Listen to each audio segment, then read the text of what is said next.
Hey everyone, welcome back to this Python series. Hope you all are doing really great. आज के इस lecture में हम देखने वाले हैं next feature of Python. Okay, so previous feature के बारे में अगर हम बात करें तो प्रीवियस फीचर कौन सा था हमारे पास? Platform independent. हमने बहुत अच्छे तरीके से देखा कि why Python is platform independent while we compare it with other languages like C plus plus और जावा भी हमारे पास क्या था? एक प्लेटफॉर्म इंडिपेंडेंट लैंग्वेज था. ठीक है, लेकिन उसके भी बहुत सारे ऐसे लिमिटेशन थे, मेमोरी रिस्ट्रिक्शन, साइज रिस्ट्रिक्शन, जिसके वजह से वो पाइथन को बीट नहीं कर पाया. ओके, सो आज के इस लेक्चर में हम देखेंगे our next feature which is dynamically typed. ठीक है, क्या हम बोल रहे हैं? We will talk about why Python is dynamically typed programming language. तो चलिए स्टार्ट करते हैं आज के लेक्चर को. तो हमारा जो टॉपिक है वो है dynamically typed. Why Python is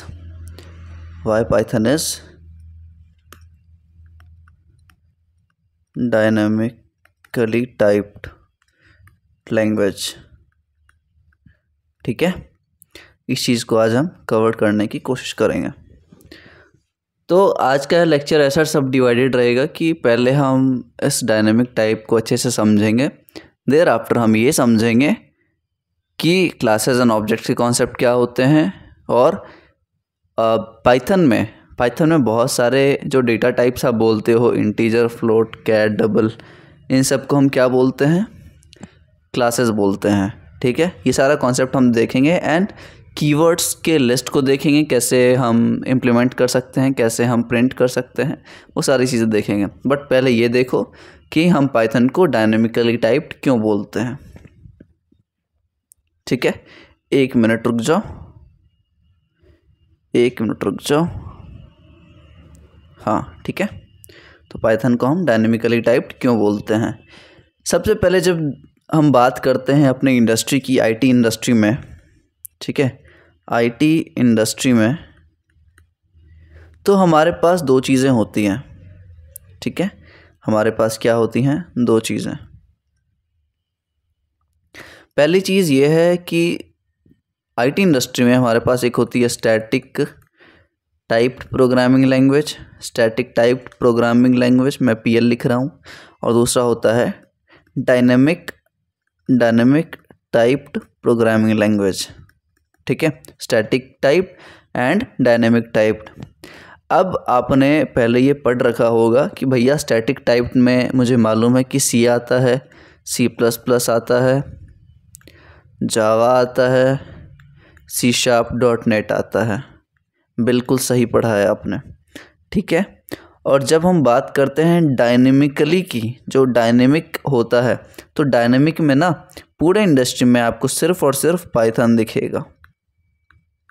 ठीक है, अब कई महापुरुष स्टूडेंट, मैं किसी की कोई बेइज्जती नहीं करना चाहता और ना ही करूँगा, बट मैं बता रहा हूँ कि बहुत सारे लोग ऐसा बोल सकते हैं कि भैया जावा स्क्रिप्ट भी तो है, उसको भी तो हम डायनेमिक कंसिडर करते हैं. ठीक है, तो जावा स्क्रिप्ट भी आप ले सकते हो, लेकिन आपको ये चीज़ पता होनी चाहिए कि JavaScript is just an scripting language, और ये ब्राउज़र पे रन करती है. कभी जावास्क्रिप्ट को आपने एग्जीक्यूटेबल फॉर्मेट में देखा है क्या? ये ब्राउज़र पे रन करती है जावास्क्रिप्ट, और ये क्लाइंट साइड वैलिडेशन के लिए काम आती है. ठीक है, आपको उतना डिटेल में नहीं समझना, बट मैं बता रहा हूँ कि जावास्क्रिप्ट एक स्क्रिप्टिंग लैंग्वेज है, not a programming language, and we are talking about a programming language, and hence Python rules the world. ठीक है, इसलिए हम पाइथन को टॉप प्रायोरिटी देते हैं. इतना समझ आया? अब हम बात करते हैं कि डेटा टाइप से रिलेटेड. ठीक है, तो पहले आप इधर आ जाओ. मान के चलो किसी भी लैंग्वेज में ये मान के चलो मेरे पास कोई लैंग्वेज है. ठीक है, ये मेरे पास कोई लैंग्वेज है एंड इसमें मैंने कुछ इनपुट दिया। ये क्या है मेरे पास, कोई भी लैंग्वेज। इस लैंग्वेज में मैं कुछ प्रोग्राम लिखना चाहता हूँ, मैं किसी चीज़ को एग्जीक्यूट करना चाहता हूँ। ठीक है, तो ये जो डेटा मैंने दिया ये क्या है, ये एक डेटा है जो मैंने दिया। ये कहाँ रखेगा, कहाँ स्टोर करके रखेगा अपने अंदर, ये स्टोर करके रखेगा अपने, सबसे पहले आपको मालूम है भैया कि आपने बताया था मेन मेमोरी में स्टोर करके रखेगा। मेन मेमोरी की हम क्या बोलते हैं, टेम्पोररी मेमोरी मेन मेमोरी को। ठीक है, अब इस चीज़ को मेन मेमोरी में स्टोर करके रखने के लिए व्हाट डू वी नीड, समझो अच्छे से। मैंने कुछ प्रोग्राम्स लिखे, मैं उस प्रोग्राम को एग्जीक्यूट करवाना चाहता हूँ, लेकिन उसके लिए किसी पार्टिकुलर प्रोग्रामिंग लैंग्वेज में जब मैं लिखूँगा उसको, तो मुझे एक स्पेस चाहिए, मुझे एक मेमोरी स्पेस चाहिए उसको एग्जीक्यूट करने के लिए, उसको रखने के लिए, अपने वेरिएबल्स को स्टोर करवाने के लिए।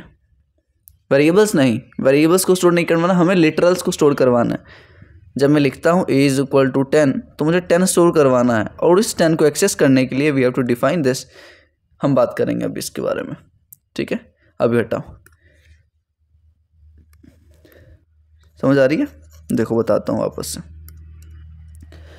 तो मेन मेमोरी और टेम्पोररी मेमोरी जिसको हम बोलते हैं, वहाँ पे क्या स्टोर होगा, हमारा डेटा। ठीक है, अब इसके लिए हमें मेमोरी स्पेस एलोकेशन चाहिए, और मेमोरी स्पेस आपने बताया भैया, मेमोरी स्पेस एलोकेट कौन करेगा, मेमोरी स्पेस एलोकेशन कौन करता है, हमारे पास डेटा टाइप्स। याद आया कल का लेक्चर? अगर आपने नहीं देखा है तो प्लीज़ देख लेना। ठीक है, अब हमें क्या चाहिए, डेटा टाइप्स। तो भाई साहब और बहन जितने भी आप देख रहे हो लेक्चर, आप बताओ मुझे कि क्या आपको डेटा टाइप का जानकारी होना चाहिए या नहीं? आप जब लिखते हो, यहाँ समझो, int a = 10, तो आपको ये मालूम है ना कि ये 10 जो है वो एक इंटीजर टाइप है, मालूम है या नहीं? तो आपको ये मालूम होना चाहिए कि कौन सा डेटा टाइप हम लगाए। अगर मान के चलो 3.5 है तो आप बोलोगे भैया मुझे फ्लोट चाहिए, f लगा दोगे। अगर आपको बूलियन चाहिए तो आप कुछ भी ले सकते हो। ठीक है, मतलब आपको डेटा टाइप का रिक्वायरमेंट या पता होना चाहिए कि मेरे पास किस तरीके का डेटा है, उसके हिसाब से डेटा टाइप आपको मालूम होने चाहिए। ठीक है, समझ रहे हो मैं क्या कहने की कोशिश कर रहा हूँ? इन सिंपल वर्ड्स, आपको ये पता होना चाहिए कि आपका डेटा टाइप आप कौन सा यूज़ करने वाले हो। ओके, अब थोड़ा सा मैं क्लियर कर लूँ। ठीक है, कहीं भी समझ ना आए तो डायरेक्टली कमेंट करना, उस चीज़ से घबराना मत। ठीक है, बहुत सारे ऐसे बच्चे हैं जो कमेंट नहीं करते हैं या फिर समझने में प्रॉब्लम आती है। तो मैं ऐसा प्रोफेशनल टीचर बिल्कुल भी नहीं हूँ, मैं सारी चीज़ों को ट्रांसपेरेंट रखूँगा। ठीक है, तो कहीं भी हमें दिक्कत नहीं आएगी पढ़ने में। अब देखो, डेटा टाइप्स हमने देख लिया। अब in other languages, in languages like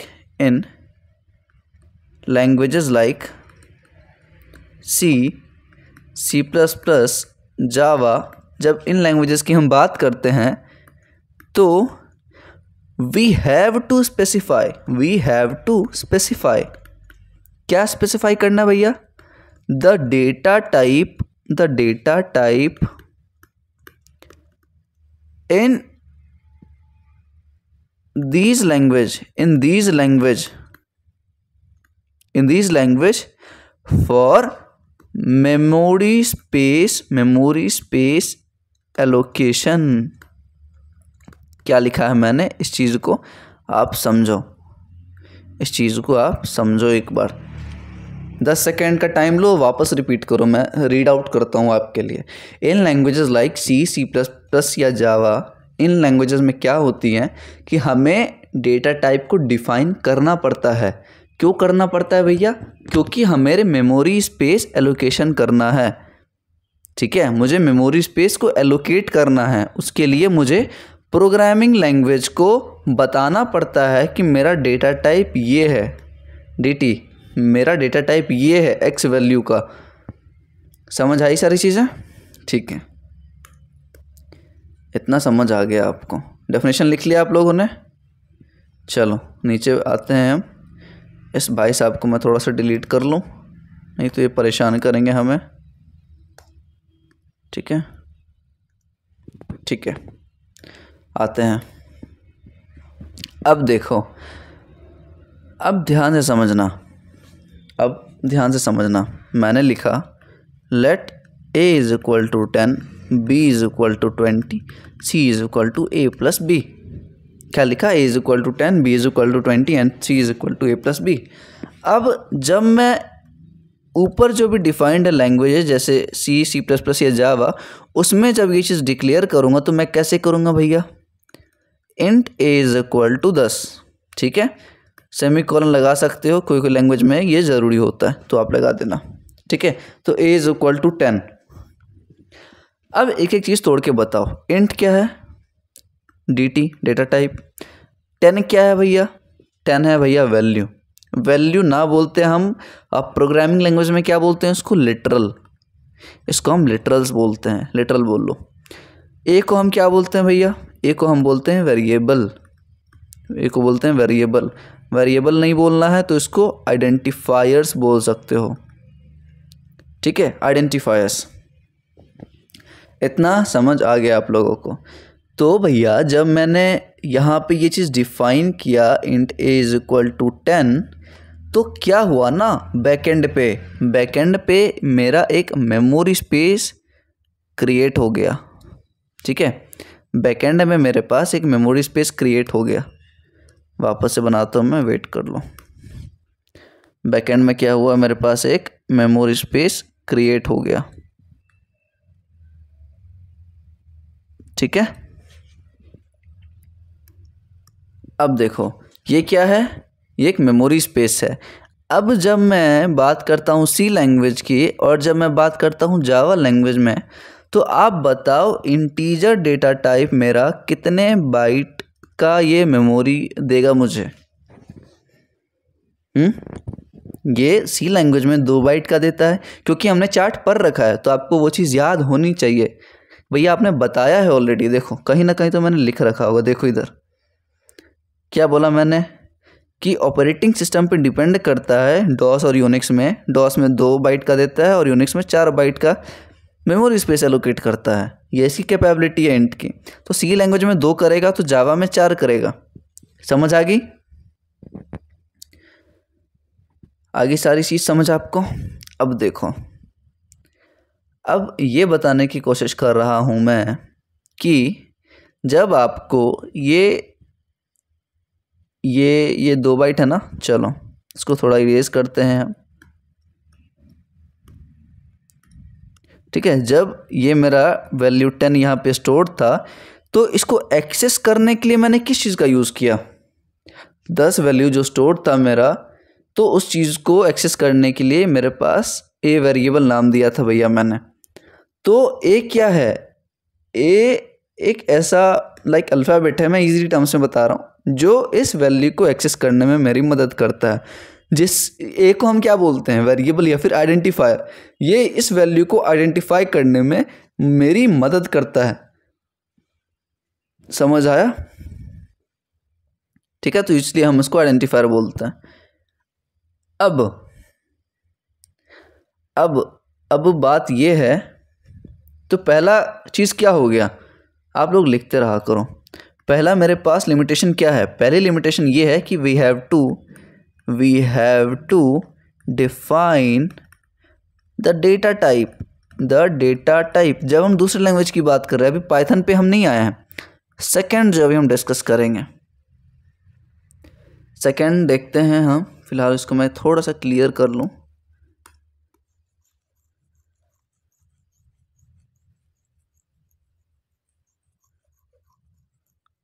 okay, कहीं भी दिक्कत आए तो उसी टाइम आप कमेंट करो और मुझे ना टाइम स्टैम्प्स के साथ किया करो, ताकि मैं उस लेक्चर को उसी टाइम देख सकूं और कमेंट को रिजॉल्व कर सकूं। क्योंकि बहुत बार ऐसा होता है आप पूछते हो तो उसके चक्कर में मुझे वापस से पूरा देखना पड़ता है कि किस पॉइंट पे आप बता रहे हो।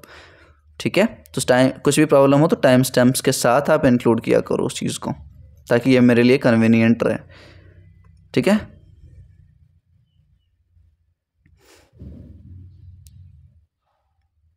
ओके, एक मिनट रुक जाओ, सब चीज़ को मैं क्लियर ही कर लेता हूँ। हटाओ। ठीक है, तो हम क्या बात कर रहे हैं यहाँ पे, फर्स्ट रीज़न हमने देख लिया। सेकेंड रीज़न की जब हम बात करते हैं तो सेकेंड रीज़न क्या है जिसकी वजह से हम पाइथन को ज़्यादा प्रेफर करते हैं। अब लैंग्वेजेस लाइक सी, सी प्लस प्लस, जावा, इसका पहला लिमिटेशन हमने देख रखा है। सेकेंड लिमिटेशन की जब हम बात करते हैं तो मान के चलो मैंने लिखा x इज इक्वल टू 10, ठीक है, x is equal to 10, y is equal to 20। तो पहले ये बताओ कि ये सही है या गलत है, सही है या गलत है। ये भैया बहुत अच्छे आप लोग, ये गलत है। क्यों गलत है? क्योंकि भैया आपने डेटा टाइप डिफाइन नहीं किया, क्योंकि आप इस लैंग्वेज की बात कर रहे हो। ठीक है, आप इस लैंग्वेज की जब तक बात करोगे डेटा टाइप हमें डिफाइन करना अनिवार्य है। ठीक है, तो ये पहला हो गया। सेकंड बात इस चीज़ पे आती है कि अगर मैं लिखता हूँ int x is equal to 10, ठीक है, फिर मैं लिखता हूँ x इज इक्वल टू 20.5 या कुछ भी लिख दो, तो क्या कर रहा हूँ मैं इस वैल्यू को चेंज करने की कोशिश कर रहा हूँ। ठीक है, इसको क्या बोलते हैं, वेरिएबल डिक्लेरेशन। इस प्रोसेस को वेरिएबल हम डिक्लेयर करने के बाद उसके वैल्यू को जब हम चेंज करते हैं तो प्रॉब्लम क्या आती है, तो जावा जैसे लैंग्वेज में इस पॉइंट पे हमारे पास एरर आएगा, बहुत लंबा चौड़ा। क्या आएगा? एरर, क्योंकि हम चेंज करने की कोशिश कर रहे हैं एक बार उसको डिफाइन करने के बाद, एक बार उसको डिक्लेयर करने के बाद। ठीक है, तो दूसरा चीज़ क्या है वो हम बात करेंगे। बट जब हम पाइथन के बारे में बात करते हैं ना, तो पाइथन में ऐसा कोई नाटक नहीं है। अगर आप x इज इक्वल टू 10 करोगे, फिर x इज इक्वल टू 20 करोगे, एक तो प्रॉब्लम यह है कि आपने डेटा टाइप डिफाइन नहीं किया है, तो कोई दिक्कत नहीं पाइथन में। और दूसरा यह है कि आप रन टाइम पे उसको चेंज कर सकते हो उसकी वैल्यू को। ठीक है, तो ये दोनों पाइथन का कॉन्सेप्ट है जो पाइथन इस पे लाइक ज़्यादा प्रायोरिटी में है जावा सी प्लस प्लस के कंपैरिजन में। तो इस पॉइंट को वापस याद रखना, हम इम्प्लीमेंट करके देखेंगे। ठीक है, ये आ गया। अब हम देखते हैं दूसरा पॉइंट क्या है। तो पहला लिमिटेशन देख लिया आपने।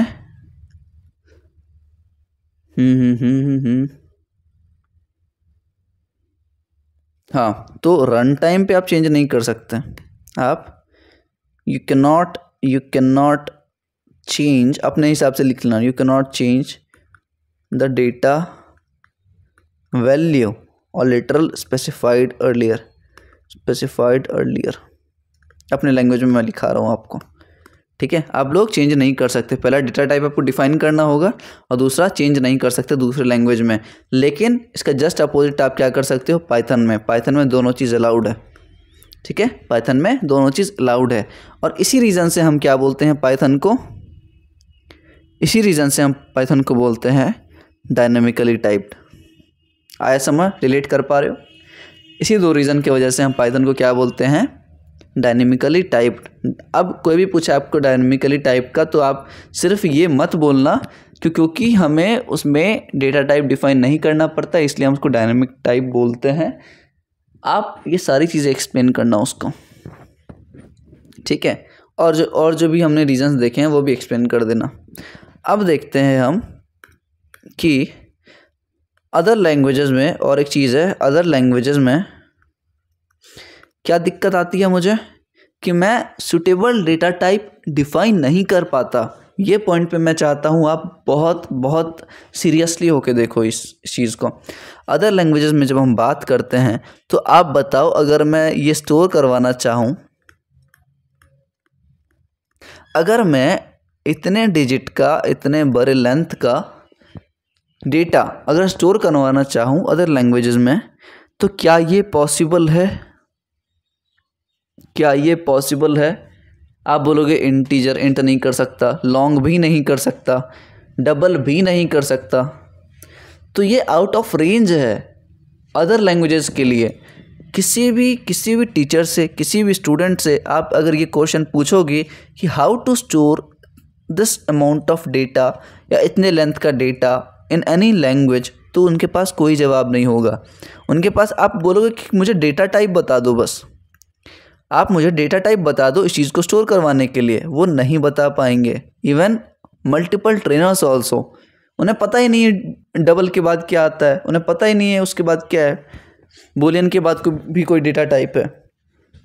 ठीक है, तो ये सब प्रॉब्लम है ना, वो मुझे दूसरी लैंग्वेजेस में आती हैं, मुझे नहीं, मतलब प्रोग्रामर्स को, कि अगर इतने बड़े डेटा को मुझे स्टोर करना है तो कोई इसके लिए स्पेसिफाइड डेटा टाइप नहीं है मेरे लिए। ठीक है, तो पाइथन यहाँ सबसे बड़ा रोल प्ले करता है। पाइथन को इससे फ़र्क नहीं पड़ता कि कितना लंबा आपका डेटा है, वो आराम से चुपचाप इसको स्टोर करके रख लेगा। ठीक है, तो ये कॉन्सेप्ट है पाइथन भाई साहब का। ओके, तो पाइथन का ये जो हमने पढ़ा है अभी तक, उसका कंक्लूज़न ये है कुछ कि सबसे पहला, no need to specify data type in Python, पहला। सेकंड हो जाएगा इंटरनली पाइथन इंटरनली क्या करता है, पाइथन का एग्जीक्यूशन इन्वायरमेंट क्या करता है, decides the type of value, कि जो आपने वैल्यू दिया है मुझे उसका डेटा टाइप क्या है, वो पाइथन का एग्जीक्यूशन इन्वायरमेंट खुद डिटरमाइन कर लेगा। ठीक है, एंड उसके लिए एक चेयर दे देगा। चेयर का मतलब कि उसके लिए मेमोरी स्पेस एलोकेट कर देगा। समझ आया आप लोगों को? तो पहला चीज़ ये है कि पाइथन में हमें डेटा टाइप को स्पेसिफाई करने की आवश्यकता नहीं है। सेकंड में पाइथन के एग्जीक्यूशन एनवायरनमेंट के पास एक कैपेबिलिटी है to determine the type of data type, जो हमने वैल्यू डिफाइन किया है उसके लिए वो अब पाइथन की सिरदर्दी है वो कौन सा डेटा टाइप चूज़ करता है, और वो इतना इंटेलिजेंट है कि वो सही ही करता है। ठीक है, एंड मेमोरी स्पेस उस पर्टिकुलर वैल्यू के लिए क्या कर देगा, एलोकेट कर देगा। इतना समझ आ गया आप लोगों को? तो इतना ही है डायनेमिकली टाइप्ड लैंग्वेज के बारे में। कहीं भी प्रॉब्लम हो तो आप लोग पूछ लेना। नेक्स्ट लेक्चर में मिलने से पहले मैं और भी कुछ डिस्कस करना चाहता हूँ आप लोगों से। जब हम बात करते हैं पाइथन में कीवर्ड्स के ऊपर, तो आप लोग बताओ कि कीवर्ड्स क्या होते हैं। कीवर्ड्स भैया जहाँ तक मैंने रटा था, जहाँ तक मैंने पढ़ा था, वहाँ तक मुझे यही याद है कि keywords are reserved words in any language. Keywords क्या है, रिजर्व्ड वर्ड्स हैं,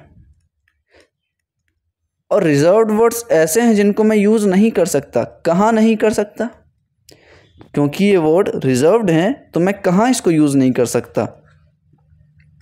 इन वेरिएबल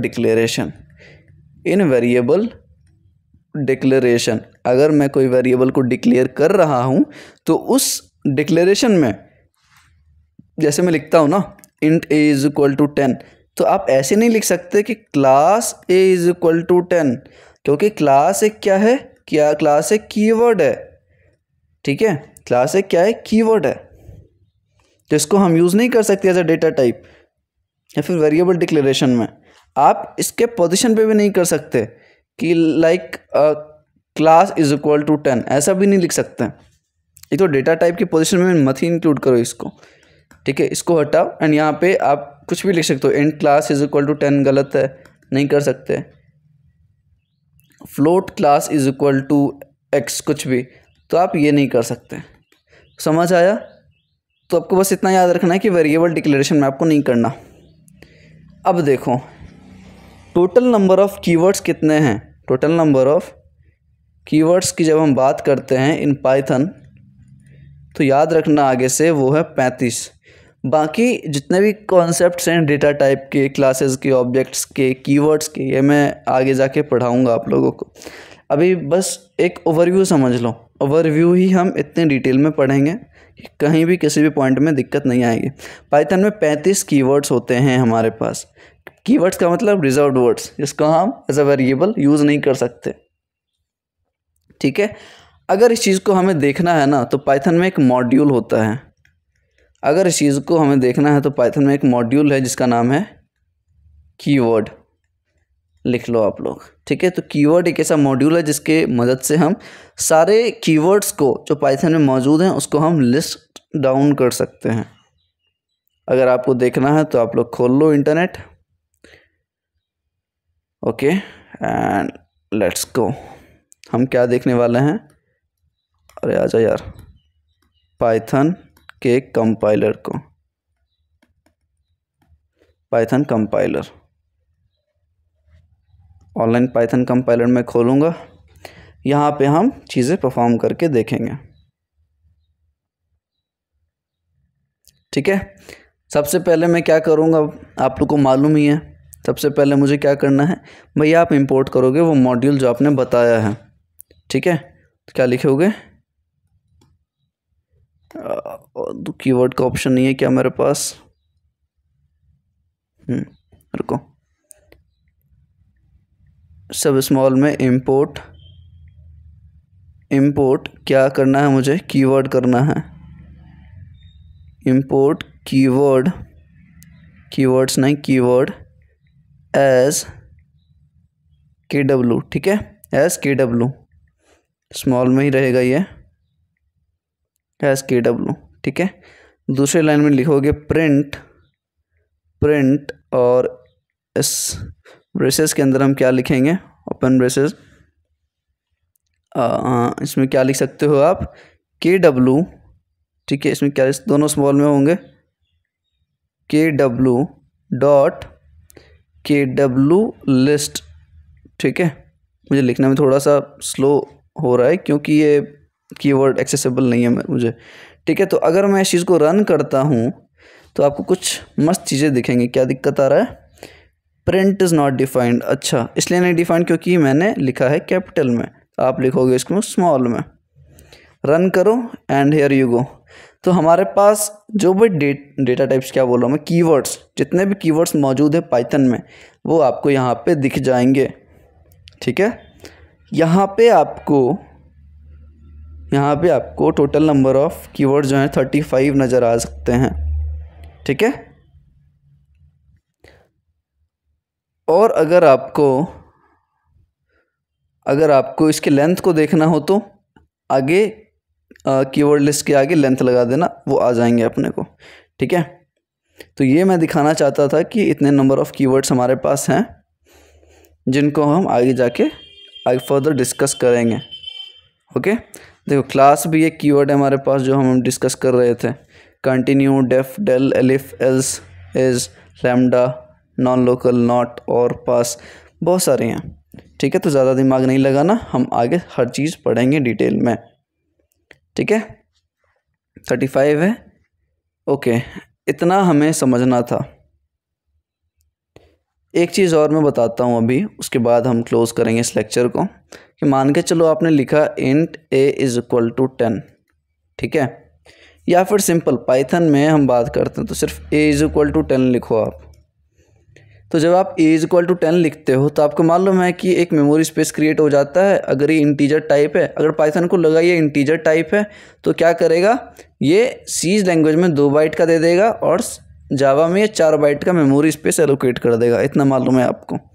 ठीक है, लेकिन भैया क्या इंटीजर जो पाइथन को लगा वो क्या है? इंटीजर एक डेटा टाइप है क्या? इंटीजर एक डेटा टाइप है क्या? हाँ भाई, बिल्कुल है डेटा टाइप। और इसके अलावा जो भी आप जानते हो, फ्लोट, कैर, डबल, ये सारे क्या हैं?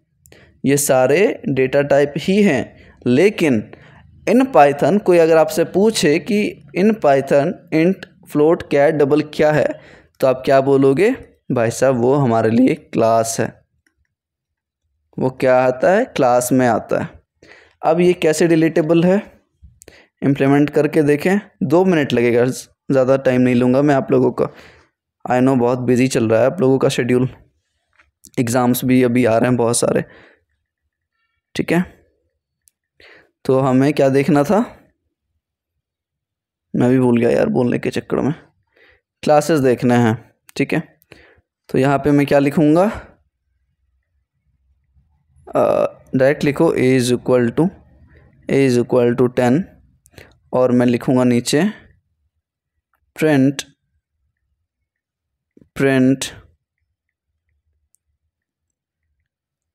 ब्रेसेस में हम क्या लिख सकते हैं, a कॉमा देके टाइप ऑफ a और टाइप ऑफ a, ठीक है। तो क्या लगता है आपको इंटीजर दिखाएगा ये, देखते हैं, रन करो इसको।